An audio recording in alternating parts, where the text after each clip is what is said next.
Hi everybody, welcome back to my channel. My name is Rashida if you're new here, and I go by the name envibyrush here on YouTube.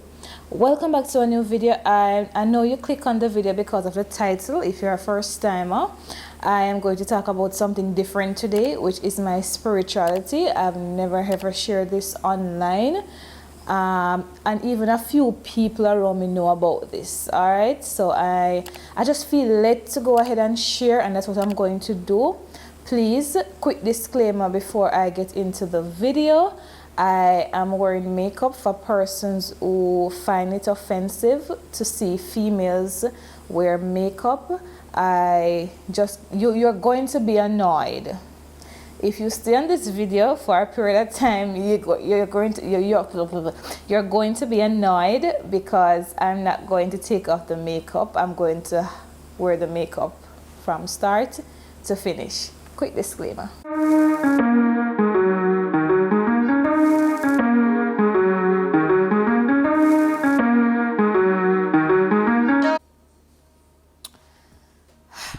Let me just get comfortable. Yeah, trying to get comfortable. All right, so I'm going to talk about my spirituality. All right, me being a kingdom citizen, exposing myself on the internet for you guys to understand, where do I stand, who do I serve, what am I about, and for persons struggling with their spirituality, struggling with being committed to God, you're not alone. This is just my story.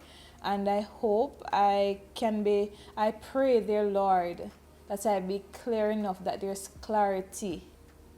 When I'm about to speak, Jehovah, I pray for clarity. I pray for persons watching this video to understand what I'm about to say and use what I'm about to say to assist them if they're struggling. And for persons who feel the need to give a critique, a good one, well, let me not say good, a critique, I'm open to that also. All right, yeah.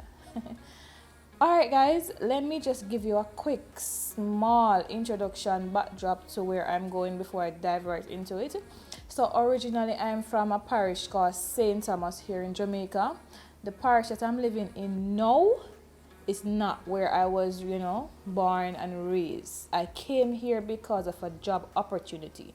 And the parish I'm talking about is Clarendon. So I heard of a job opportunity and I came here because of that job, because I just finished my degree and I was searching for jobs. I got the job as an art teacher at a particular school. Not even sure I should mention the school.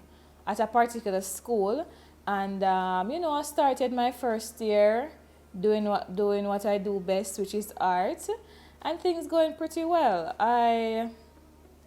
Alright, so fast forward, I met my husband who came to the school after me as a guidance counselor. Alright, so while interacting, we weren't close at the time, and casually having conversation, I heard him utter once, he's a Bible believer. I think somebody asked him, tell me which denomination you belong to, and he said outright, and I was there, I'm a Bible believer.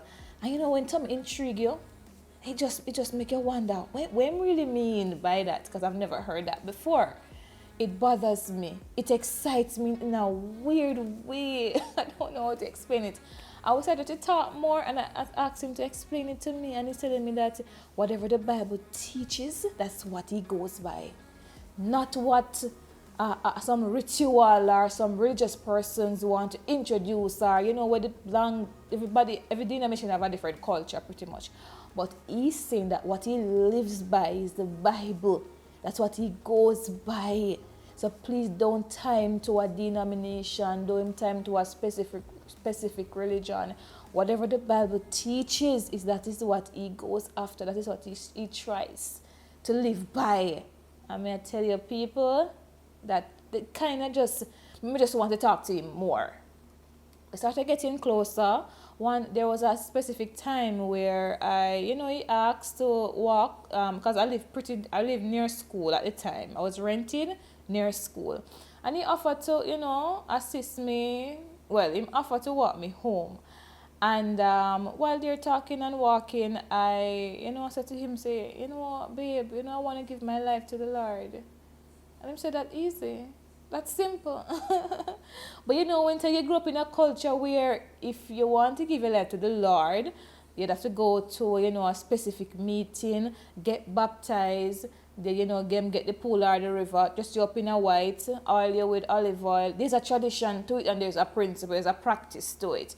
So in my head, I cannot give my life to the Lord being in my house, walking, praying, eating. Like in my head before, I felt like I had to be in a specific area. It has to be well done, a particular time frame, or people have to tell me that I was ready to give my life to the Lord. That's how I felt. Somebody, maybe somebody in authority, somebody had to reach out to me and say, all right, Rashida, based on how you are behaving and acting, it's now time for you to give your life to the Lord. I could not see it in myself at any given time to serve God. I felt like I was controlled by people. So if the person never said, Rashida, you're ready, I may never feel like I'm ready. So when he said that to me, that I could give my life to the Lord anywhere I am, my belly full up, may I tell you, because it just brings clarity to my life. So when I told him bye, he went his way and I went in the house, still in my work clothes, because we were coming from work, still in my work clothes. I went into the house, I put down my bag and I went onto my knees and I confessed all my sins to him. I pour it out all to him and I asked him, Jehovah, I am ready. I am ready. I'm ready for you. I'm ready to give it everything in my power to do what you want me to do your will, no matter what it takes. You take me from St. Thomas, come a Clarendon, a most for a reason. And me, I go follow you. I had no family members here, just me. And my mother said, Rush, when you don't have a job, you have to go get no matter way. We love you, push, go a Clarendon. And I listened to my mother. And may I tell you, sir, I came here with just my job and my cell phone. That's how I could reach out to my family members. If I was sick, a co-worker would have to bring me to the hospital. I had no family member. And I said to God on my knees, if you bring me here, dear Lord, it's for a purpose. And I'm going to listen to you. Because at the time, I wanted to leave for overseas permanently. Long story, and I will get into that in the video. And I hope I'm not talking too fast. But I wanted to leave for overseas. That wasn't the plan that God had for me. So, quick backdrop. I got married to the guidance counselor at the school. I know we moved in together and we pretty much started our family. So, I have, we started to, have kids. I have a boy and a girl. And we started to, invest in a house and the family life started. I said to him one day, I was at work, I called my husband, I said to him, I really want to, baptize, because, I give my life to the Lord. I feel like I want to, make it known to the public. So I was thinking about his brother, Roisin McLean, because at the time he wasn't a pastor, but he was on that journey, that he had that passion for the Lord, just like my husband, similar personality.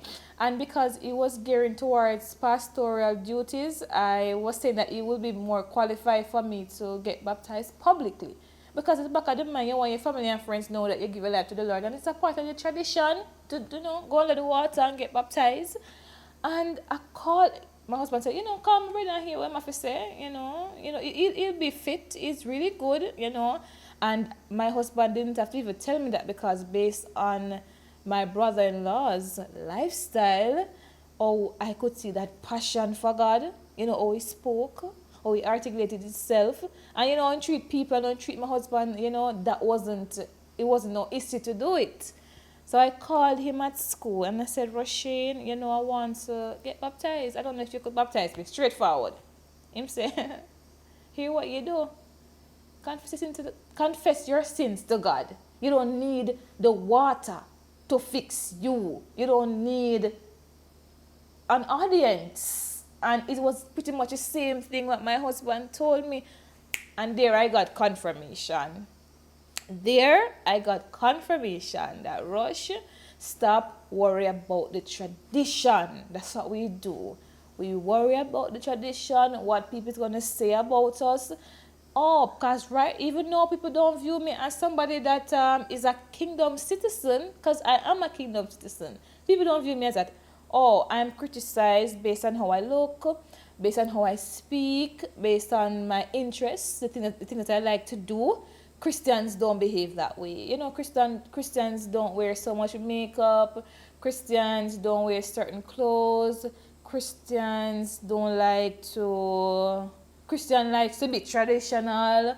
They go to church. They don't miss church. They don't miss a day where they don't read their Bible. They know the Bible a lot because I don't know the Bible. I can be honest. I'm learning, but I don't know the Bible like some so-called Christian girl. You know, because that's just the tradition. But that doesn't mean that I cannot serve God. It takes time. It means I have to invest my time into learning about the scripture so I can teach others. That's Christianity. That's the kingdom living. Helping each other to know God. It's not to accept God.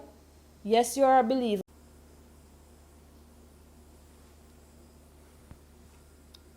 Alright, everybody. So, what is my spirituality? I am a kingdom believer. That's who I am. And as I was saying to you before, I really understand the meaning of what it means to be a kingdom believer. What it means to serve God. Let me just make it really, really simple for you. What does it mean to serve God? What does it mean to have a relationship with Him? What does it mean to devote your life to Him? What does it mean to do His will? What is your purpose? You see, when you start asking yourself these questions, you're on the right path. You are there. Don't worry about what nobody's going to criticize you and tell you about serving God and the traditional way to serve Him. Don't put Him into a box. Don't put Him in a sentence with tradition. Don't do it. And don't let anybody tell you that you're not doing the right thing. You're far from God. God doesn't love you. Do not allow people to do it. Because they tried it with me. People try it with me, even as big as I am now.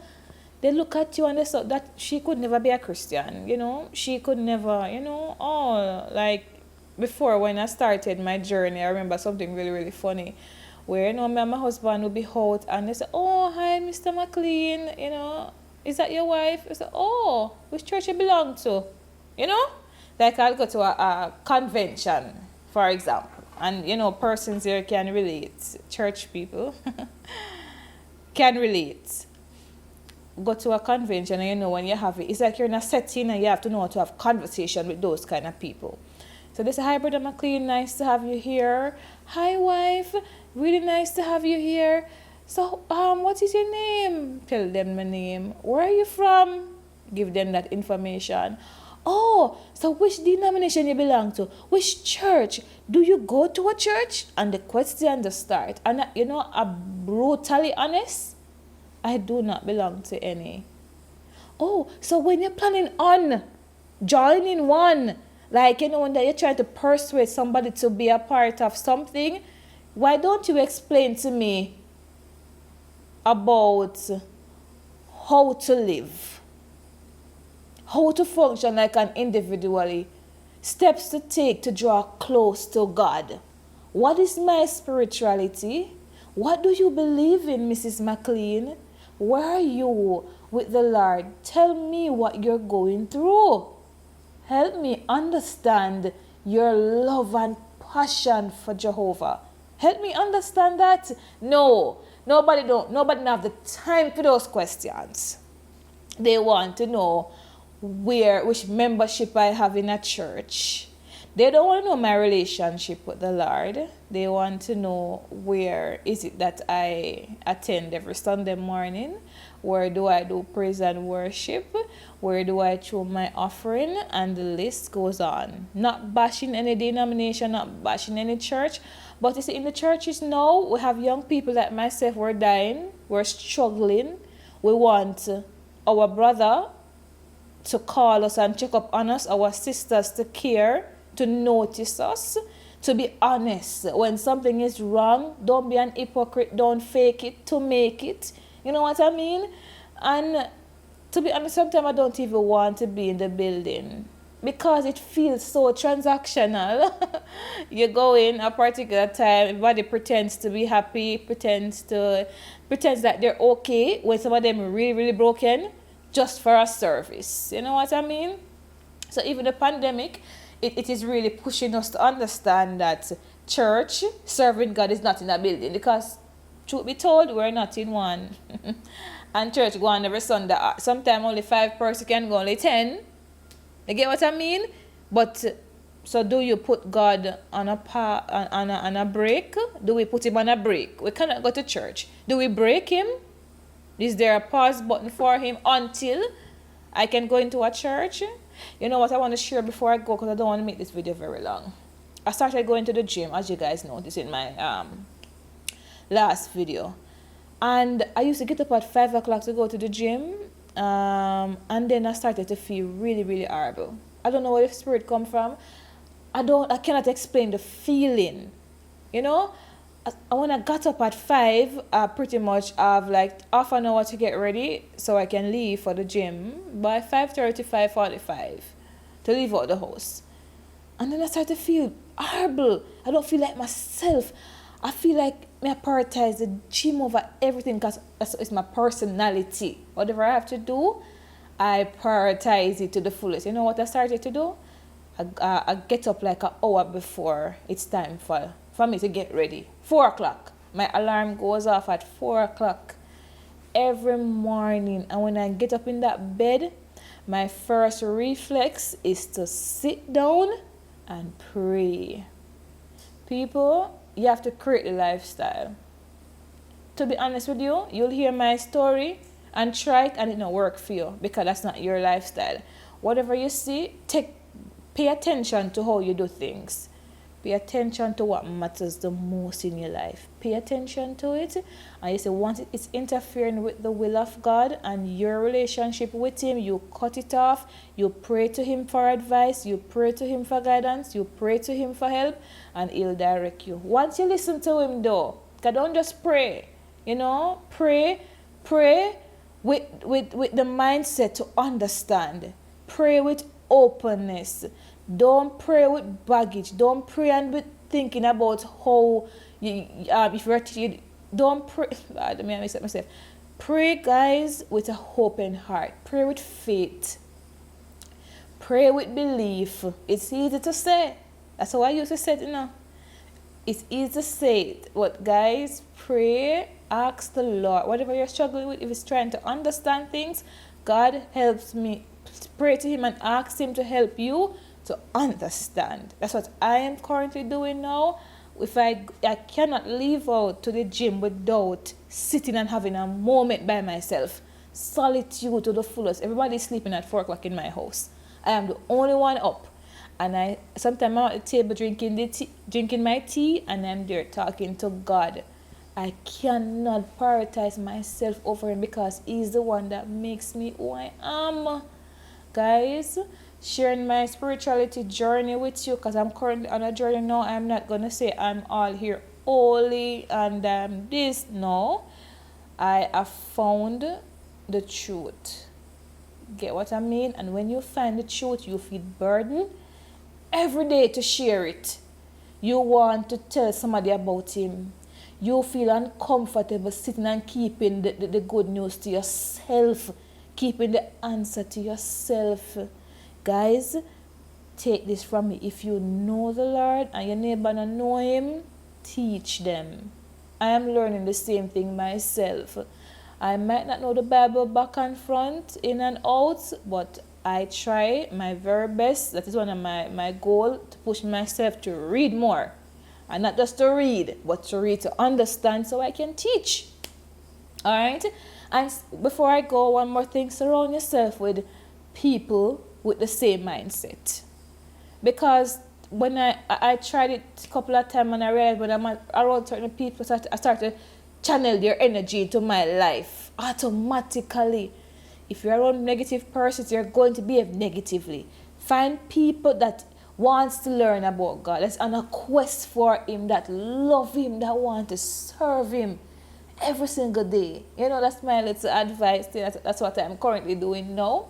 And I really thank the Lord for my husband for being just an awesome person.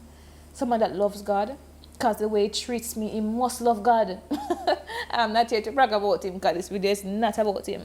But I feel so loved. I feel so cherished. I feel so amazing. It makes me feel so young, even though I'm getting pretty old. It makes me feel so young and encouraged every day when I hear it, because he's a speaker. That's one of his passion. You can check out his channel here on YouTube, Kevin McLean. This man just motivates me, you know. Every time I see him, we have conversation, even late nights, 3 o'clock, 2 o'clock, 1 o'clock. Me and this man up at talk about God. And I'm not here pretending. Call him and ask him, put his number up on the screen. Call him and ask him. This is what I do with my life. I have Mondays off from the gym to have conversation and planning time with my husband. Because I have to create a lifestyle for myself. What makes you happy? What really makes you happy? Ask yourself, what makes you happy? I want to leave that with you. Think about all those things, guys. Think about all those things. I have accomplished so much things, and to be honest with you, I'm saying what's next. I used to walk in the sun. Now I'm driving. I don't know if you guys can relate. The car don't mean nothing to me. Guys, all I want to know, God, I feel empty. I have so much and I feel like I don't have nothing if I don't have you. I feel miserable sometimes. I feel uncomfortable. What am I doing? What am I doing wrong? I cannot place too much value and emphasis enough for you guys to understand that you have to find God. You have to find what makes you happy. You have to find that inner peace. And it's the only answer, to be honest with you. There's no other way. I've tried several different ways. That's why I can tell you that there's no other way. Because I've tried it, guys. I have tried it. Take this from me. I have. And it comes back to me sitting and thinking about my spirituality. Who am I? What do I do? Who do I serve? It's a question that needs to be asked. Of course. So I am a kingdom citizen. I am a believer of God. He's the one I serve. He's the one I put my trust in. Jehovah is everything to me. He's the one that gives the increase. Don't matter nobody now support you. Your family hate you.